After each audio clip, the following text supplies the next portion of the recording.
My parents found out about my new house and immediately planned for my sister's whole family to move in. I refused. They said this wasn't about me and showed up with a moving truck. So I called the police. I'm 32 from Texas, and I feel like I've spent most of my life in the shadow of my older sister, Anna. She's 3 years older than me, and let me tell you, she's always been the favorite. You know, the type of smart socialite and could charm her way out of anything. Meanwhile, I've been the responsible one, which apparently is just code for the one who gets to do all the work and gets none of the credit. Growing up, Anna always got the best of everything. Her birthdays were these huge backyard parties with bounce houses and pony rides. Mine, a pizza party in the dining room with a cake from the grocery store bakery. Christmas, Anna got the Barbie dream house. I got a secondhand knockoff with a missing elevator. My parents would just say, "You do not need all that fancy stuff, or be grateful for what you have, Kate." And I was. I just could not help but notice that Anna's gratitude was never required in the same way. But the real divide hit me when I got to college. I'd worked my butt off in high school juggling AP classes and extracurriculars to keep my GPA high. I'd been accepted to a local university and thought I had a solid plan. I'd commute from home to save on dorm costs. Anna had gone to her dream school and my parents had covered everything. I figured they'd help me out too, right? Wrong. When I brought up my plan to live at home, my mom looked at me like I had just suggested we move to Mars. "If you're staying here, you'll need to contribute," she said. Matter of fact, Anna got a full ride from us because she deserved it. You need to learn responsibility. I could not believe it. I was 18, about to start college, and they were already talking about me paying rent. Contribute turned out to be $400 a month for rent and utilities. And of course, I was expected to buy my own groceries. That does not sound like much until you're a broke college freshman working part-time at a bookstore for $9 an hour. I tried to argue. I reminded them how they'd covered everything for Anna, how she never had to worry about money in school. Mom just shrugged. We gave Anna what she needed. She said, "You're different. You're independent. You'll figure it out." So I did. I picked up as many hours as I could at the bookstore, sometimes skipping meals to make ends meet. I'd walk past the campus coffee shop every morning, envying the students who could afford lattes and pastries. Meanwhile, I was brown bagging peanut butter and jelly sandwiches and drinking the free coffee from the bookstore break room. I do not think I bought a single textbook at full price. I got all of mine secondhand or borrowed from the library. Every month, I handed over the $400 to my parents, while Anna was off at her out-of-state school living in a shiny new dorm that my parents had paid for. She called me once to complain about how her dorm's AC was not cold enough, and I just about lost it. I did not even have AC in my car because I could not afford to fix it. My parents still sent Anna spending money every month. I overheard Mom once on the phone saying, "We do not want her to struggle. College is hard enough." I stood there in the kitchen holding my $1 ramen noodles, wondering why none of that compassion ever extended to me. To make things worse, my parents constantly praised Anna for her achievements. She got a 3.2 GPA in her communications program, and they threw her a huge graduation party with a catered buffet and a DJ. When I graduated with a 3.9 and a degree in computer science, we had a quiet dinner at home. Mom made lasagna and said, "Well, we do not want to make a fuss." Looking back, I think what hurt the most was not the lack of financial help. It was the clear message that I did not matter as much. Anna was always framed as the star, the one with potential, while I was just there. Even when I succeeded, it was brushed off. "Kate's smart. She does not need help," they'd say. It was like being capable was a curse. After college, I moved out as soon as I could. I found a tiny apartment near my first job and started building my life on my terms. It was not easy, but it felt good to finally be free from their expectations. I worked hard, lived frugally, and started saving. Meanwhile, Anna married Josh, who my parents adore, despite the fact that he's always between jobs. They have 3 kids now. Emily 5, Mason 4, and baby Zach 2. My parents are constantly bailing them out. When their car broke down last year, my parents gave them money for a new one. When Anna complained about how stressful it was to keep up with 3 kids, Mom and Dad offered to babysit every weekend. I wish I could say it did not bother me anymore, but it does. No matter how much I achieve on my own, it feels like I'll always be second place to Anna. That's why I do not tell my family much about my life anymore. I know they would not care. Not really. So I've been keeping this pretty low-key, but I recently decided it was time to start looking for a house. I've been renting this tiny apartment for years, paying way too much for what's basically a glorified shoebox, and I've been saving for what feels like forever. I finally hit the point where I was like, you know what? I deserve this. Now here's the thing. I did not tell my family, not because it's some huge secret, but because they cannot just be happy for anyone. Everything turns into a group project with them. If I mentioned it, I knew they'd start making it about Anna and her kids and how whatever I get should somehow benefit them. So I figured it was easier to just keep my mouth shut until it was all said and done. Apparently, that was too optimistic. I do not know how this happened, but a woman I work with, let's call her Lisa, managed to let it slip. Lisa is one of those people who's always in everyone's business. And I guess she casually mentioned to someone that I was house hunting. Someone just happened to be Anna's neighbor, and from there, the news traveled like wildfire. The joys of small world Texas. A few days later, my mom called me. "Kate," she said, all overly cheerful. "Why did not you tell us you're looking for a house? I should have known better, but I played dumb." "Oh, I'm just browsing around right now. Nothing serious." "Well, Anna and I were talking and we have some great ideas for you. You're going to need something big enough for everyone. You know, at least 4 bedrooms for the kids, of course." What kids? I do not have kids." She kept going like, this was the most normal thing in the world. "You'll need space for Anna's family when they visit, and for us too. Oh, and it'd be great if it was close to Anna's place." I do not know why I was surprised. Somehow she'd already turned my potential house into the solution for their problems. I mumbled something non-committal and got off the phone as fast as I could, hoping it was a one-time thing. But oh dear, it was not. From that day on, my mom and Anna started flooding me with house listings. I'm not exaggerating when I say it was like a part-time job for them. Every day I'd get at least a dozen links to these ridiculous houses. Huge places with 4 or 5 bedrooms, pools, 3-car garages, the works. It was like they thought I was shopping for a reality show mansion. One day Mom texted, "Did you see that one on Maple Street? It's a huge one, just perfect." Another time, Anna sent me a link to a 6-bedroom house with a note that said this would be so suitable for us. We could finally have space to spread out us. I stared at the message for a good minute, wondering how my buying a house had somehow become a group effort. The worst part was, they were not even trying to pretend it was about me. Every single house they suggested was geared toward Anna's family. This one has a finished basement. Josh could turn it into his man cave. The kids would love the pool in this one. Look, Kate, there's even a guest room for Mom and Dad when they visit. It was exhausting. At first I tried to gently steer them away, reminding them that I was looking for something small just for myself. But that only made things worse. That's when I decided to stop replying. I muted the group chat and ignored their texts. I figured they'd eventually get the hint and move on. Meanwhile, I kept looking for houses on my own. I'd spend my evenings scrolling through Zillow and my weekends checking out open houses. I did not tell anyone where I was going, and I made sure to avoid anything remotely close to Anna's neighborhood. The last thing I wanted was to run into someone who might blab to my mom. After weeks of searching, I finally found the one. A small 2-bedroom cottage just outside the city. It had everything I wanted. A cozy little porch, a sunny kitchen, and a backyard big enough for a garden. It was not fancy, but it felt like home. The second I walked through the door, I knew it was mine. I put in an offer, and a few nerve-wracking days later, it was accepted. I cannot even describe how good it felt. For once in my life, I was doing something entirely for myself without anyone else's input. Of course, I did not tell my family. I figured I'd let them keep sending their helpful suggestions while I quietly moved forward. But then my mom called me out of nowhere and said, "We're having dinner next weekend. You're coming, right?" I almost said no. But then I thought, you know what? Let's just get this over with. So I'm going to this dinner, and I already know what it's going to be like. They'll probably have a whole PowerPoint presentation ready. Here's the fun part. I'm planning to drop the bomb that I already bought a house. I'm not going to sugarcoat it either. I can already hear the dramatic gasps and complaints. Thanks for sticking around. I'll update you after the dinner. Update 1. Hi again, Reddit. First off, I want to say thank you for all the comments and advice on my last post. I've read most of them, and it's been a mix of eye-opening and hilarious. A lot of you said you could not believe how entitled my family sounds, and trust me, I feel the same way. Others mentioned how they've dealt with similar situations, and honestly, it's comforting to know I'm not the only one going through this kind of thing. Anyway, I promised I'd update you after the dinner, so here we go. Buckle up, because it was a lot. So I show up at my parents' house last Saturday at exactly 6 p.m., trying to mentally prepare for whatever nonsense they were going to throw at me. The second I walked in, it was already chaos. Anna's kids were running around screaming, Josh was parked on the couch watching TV, and my mom was bustling around the kitchen. She glanced over and said, "Oh, good, you're on time for once."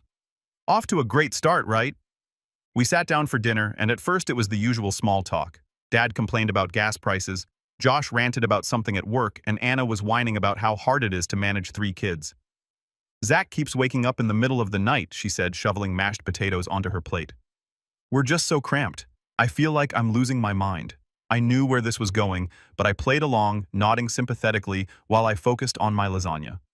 Then my mom cleared her throat in that way she does when she's about to make an announcement. Kate, she said with this over-the-top smile, we've been talking and we think we found the perfect house for you. I nearly choked on my water. Of course they'd come armed with a plan. Oh, I said, keeping my voice as neutral as possible. Yes, Anna chimed in. It's a beautiful place and it's only a few blocks from us. It has 5 bedrooms, a huge yard for the kids, and even a guest suite. Mom jumped in before I could respond. It's perfect for everyone. There's enough space for the kids to finally have their own rooms, and Josh could even set up an office. Plus, it's in such a great neighborhood close to good schools.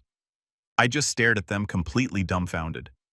They were not even trying to pretend this was about me anymore, so Anna said, smiling like this was a done deal. We can go see it tomorrow if you want. That's when I decided I'd had enough. Actually, I said, putting down my fork, I already bought a house. The room went dead silent. Even the kids stopped making noise. What Mom said? Her voice sharp. I bought a house. I repeated. It's a small 2-bedroom cottage just outside the city. It's perfect for me. For a second, I thought maybe they'd be happy for me. Then Mom's face turned red and Anna's jaw practically hit the floor. A cottage, Anna finally said, her tone dripping with disbelief. How are we supposed to fit in a cottage you're not? I said. Because it's my house. I bought it for me. Mom jumped in before Anna could respond. Kate, how could you make such a big decision without consulting us? We've been working so hard to find the perfect place for you. No, I said, trying to keep my cool. You've been working hard to find the perfect place for Anna and her family. I did not need your help. I knew what I wanted, and I bought it. Anna's voice got all high-pitched like she was about to cry. But we need this, Kate. Do you know how hard it is for us in that tiny apartment? Emily and Mason have to share a room, and Zach's crib is in our bedroom. It's not fair to the kids. I took a deep breath, trying not to snap. That's not my problem, Anna. I've worked hard to get to this point, and I'm not giving up my dream house to fix your situation. That's when Dad decided to chime in. He slammed his hand on the table and said, You're being selfish, Kate. Family is supposed to help each other. What's wrong with you? I stood up, my heart pounding. I'm not selfish. I'm finally standing up for myself. And if that makes me the bad guy in your eyes, so be it. The room exploded into chaos. Anna was crying. Mom was yelling about how she raised me better, and Dad was ranting about how disappointed he was. Josh just sat there shoving food into his mouth like none of this was happening. I grabbed my purse and headed for the door. Mom followed me, shouting, You cannot just walk away from your family like this. I turned back and said, Watch me. Then I got in my car and drove home, shaking with a mix of anger and relief. I feel like I finally took a stand, but now I'm bracing for whatever fallout comes next. So yeah, that's where things stand. I'll let you know what happens next. Thanks again for all the support. You have no idea how much it's helped. Update 2. Hi again, Reddit. Thanks so much for all your support and comments after my last update. I was not expecting such an outpouring of encouragement, and honestly, it's helped me keep my sanity. A lot of you were right. I should have seen this coming. After that dinner, things escalated exactly the way I feared. So here's the update. The first text came from Anna that night. It was just a photo of her kids sitting on their couch surrounded by toys, with the caption, Look how cramped we are. Do you think this is fair to Emily and Mason? I did not reply. What was I supposed to say? That it was somehow my fault her apartment was messy. That buying a house for myself had magically caused her kids to share a room. I put my phone on silent and went to bed hoping she'd let it go. She did not. The next day, I woke up to 5 missed calls from my mom and a string of texts from Anna. One said, You always think about yourself. I thought family mattered to you. Another said, Mom is so upset she could not even sleep last night. And then the piece to resistance. You've changed, Kate. This is not the sister I grew up with, right? Because the sister she grew up with was too busy being ignored to develop a backbone. I decided to ignore all of it and focus on work. But the text did not stop. Every few hours, my mom would chime in with her own gems. You're being so selfish, Kate. We're all disappointed in you. I hope you realize what you're doing to Anna's kids. You need to reconsider. It's not too late to sell the house and buy something better suited for the family. I muted both of them, but then they started leaving voicemails. It was the same guilt-ridden nonsense, but hearing their voices made it hit harder. Mom sounded genuinely angry. Anna sounded like she was on the verge of tears. And at one point, my dad called and yelled at me for 5 straight minutes about how I was tearing the family apart. It did not stop there. A few days later, my aunt, who I had not spoken to in years, called me. She said, "I heard about what's going on with Anna. Cannot you find it in your heart to help family comes first, Kate?" I had to laugh. This was the same aunt who barely acknowledged my existence growing up, and now she wanted to lecture me about family. I told her I was not discussing it and hung up. Next came the Facebook posts. Anna posted a photo of her kids squeezed together on their bunk bed with the caption, "All they want is a little space to grow, but I guess some people think family is not worth helping anymore." The comments were full of sympathy from her friends who had no idea what was actually going on. Stuff like, "You're such a great mom. Whoever's letting you down does not deserve you. And how could anyone leave you guys in that situation?" I wanted to scream. She was making me out to be the villain, and I could not even defend myself without looking petty. So I stayed quiet and kept scrolling. But then my mom posted something on her own page. She shared a picture of my house. How she got it, I have no idea. With the caption, "It's so sad when someone forgets where they came from. Family sacrifices so much for you, and this is how they repay you." I blocked both of them immediately, but not before a coworker messaged me to ask what was going on. Apparently Lisa, yes, that Lisa had seen the post and was gossiping about it at work. Now half the office thought I'd abandoned my family to live in a mansion by myself. For the record, my house is just a cottage, not exactly lifestyles of the rich and famous. The stress was starting to get to me. Every time my phone buzzed, I felt a wave of anxiety. I stopped checking social media and avoided my inbox. Even when I was working, I could not focus because I was bracing myself for the next call or message. Things hit a new low when Anna showed up at my apartment one evening unannounced. I opened the door to find her standing there with Zach on her hip and the other 2 kids in tow. She looked exhausted, and the kids were all crying or whining about something. "Kate," she said, her voice cracking, "we need to talk." I crossed my arms and stood in the doorway, blocking them from coming inside. "What do you want, Anna?" "Please," she said, tears in her eyes. "We do not have anywhere else to go. The landlord's raising our rent again, and we cannot afford it. Just let us stay with you for a little while. The kids need stability." I felt my heart sink, but I stood firm. "Anna, I'm sorry you're struggling, but my house is not an option. It's not big enough, and honestly, this is not my responsibility." She stared at me like I had just kicked her puppy. "So, that's it. You're just going to let us suffer. I'm not letting you suffer.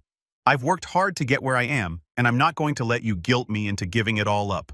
She muttered something under her breath, then turned and stormed off, her kids trailing behind her.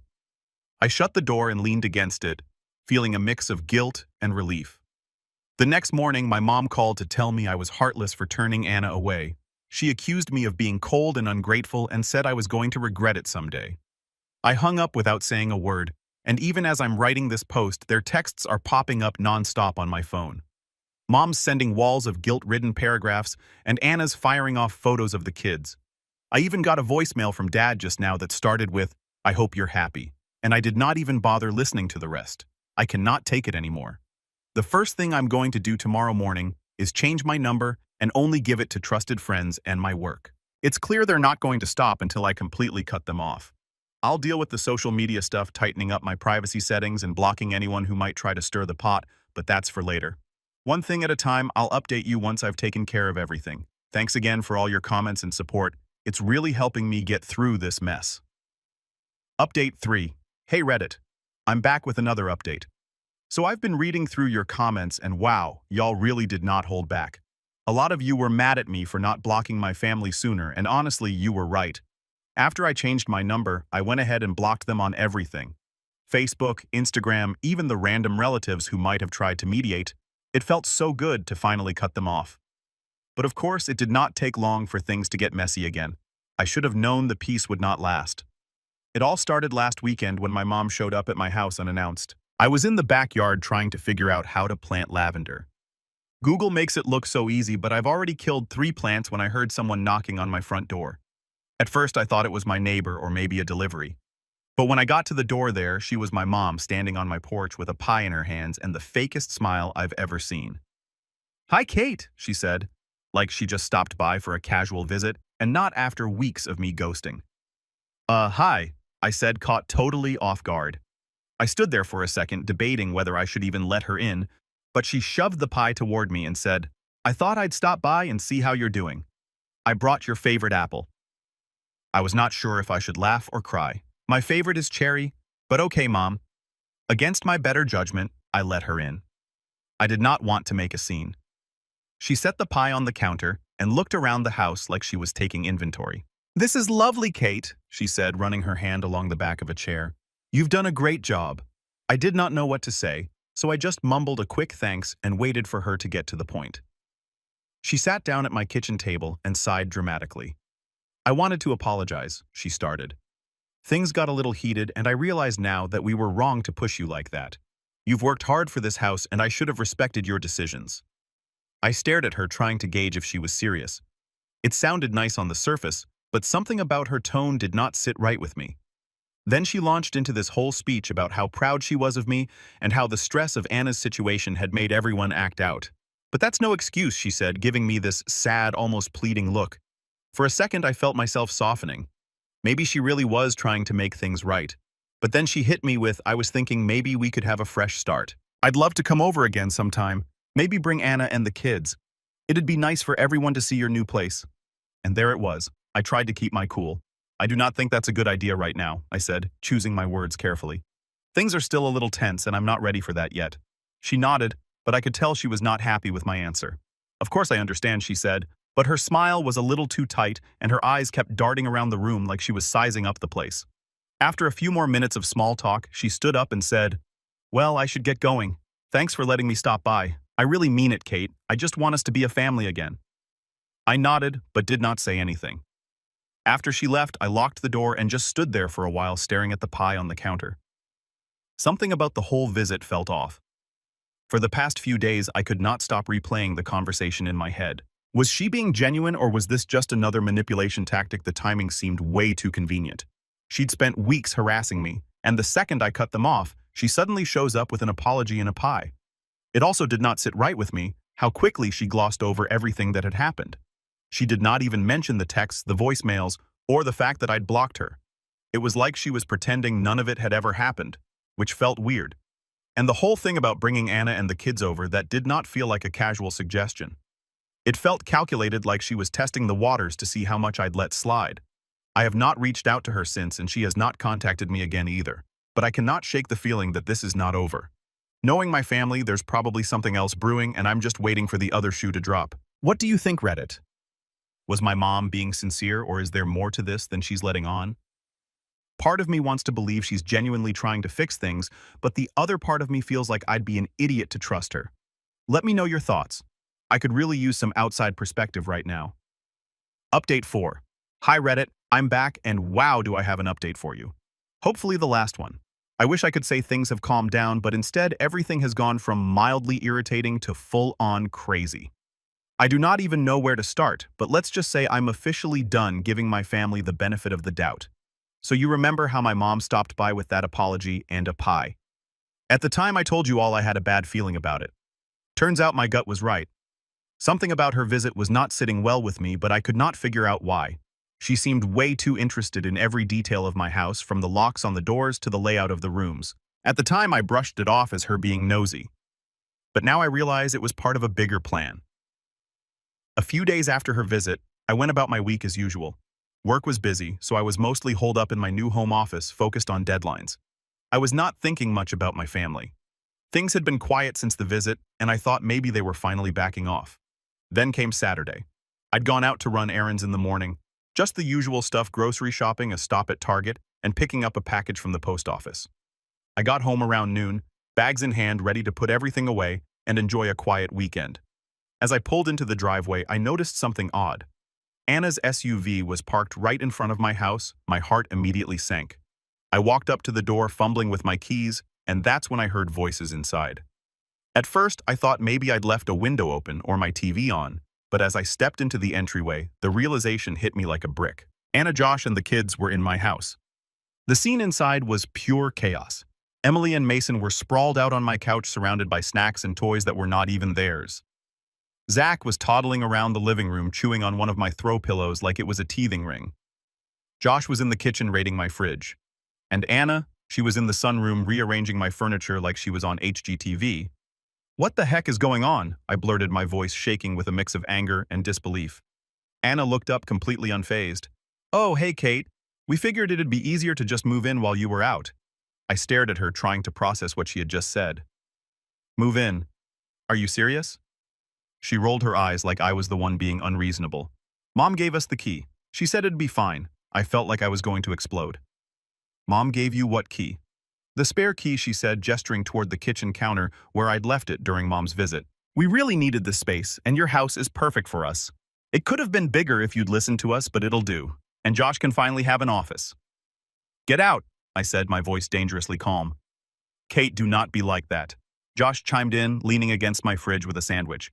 "You're single. You do not need all this space. This house makes way more sense for us." I could not believe what I was hearing. They were talking about my house like it was just another one of my parents' handouts for Anna. "Get out of my house," I repeated louder this time. Anna scoffed. "We're family, Kate. Stop being so dramatic. We've already started settling in and the kids love it here. It's not like you're using all this space anyway." I did not even know how to respond. I was so angry I could barely think straight. Instead of arguing, I pulled out my phone and started dialing 911. "Seriously," Anna said, her voice dripping with disbelief. "You're calling the cops on your own family." "Watch me," I said, holding the phone up so she could see. When the dispatcher answered, I calmly explained the situation, that my sister and her family had broken into my home and were refusing to leave. Anna and Josh tried to argue with me while I was on the phone, but I ignored them.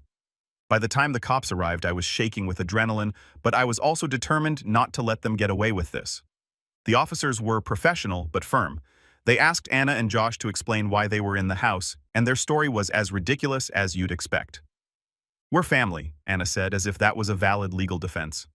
Josh kept going on about how I had plenty of space and how it was the right thing to do. The officers were not having it. They told Anna and Josh that they were trespassing and that they needed to leave immediately. Anna started crying, saying she did not know it was a big deal, and Josh muttered something about how I was being selfish. I stayed silent through the whole thing, letting the cops handle it. It was honestly satisfying to watch Anna and Josh pack up their stuff, including the snacks they'd raided from my pantry, and shuffle out the door. After they left, one of the officers pulled me aside and asked if I wanted to press charges. I thought about it for a moment, but honestly, I just wanted them gone.